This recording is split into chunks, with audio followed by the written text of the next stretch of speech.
ખેડા જિલ્લાના સુપ્રસિદ્ધ યાત્રાધામ ડાકોરમાંથી એક એવી ઘટના સામે આવી છે કે જે સાંભળીને ભલભલાના હોશ ઉડી જાય।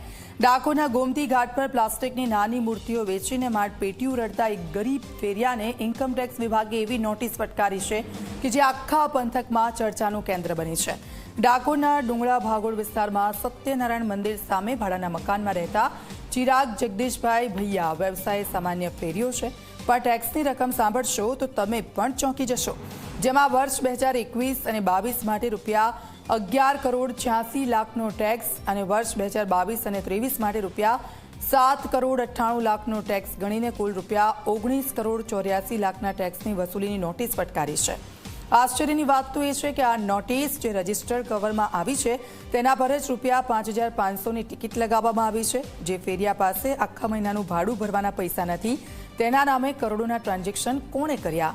હાલ તો ઇન્કમટેક્સ વિભાગની કરોડોની નોટિસથી ગરીબ ફેરિયાની રાતની ઊંઘ પણ હરામ થઈ ગઈ છે। સાહેબ, કરોડો રૂપિયાની નોટિસ છે। હું આ ફાઈબરની બુટ્ટીનો ભૂમકી પર ધંધો કરું છું। ગમે તે ટાઈમે નગરપાલિકા ઉઠાડે ના ઉઠાડે તે ટાઈમે અમારો ધંધો થાય 100-200 રૂપિયાનો ધંધો થાય છે। હવે મારો અમની ખુદ ઘરના 4 ઘરના કામ કરે છે, 4 ઘરના કામ કરે છે।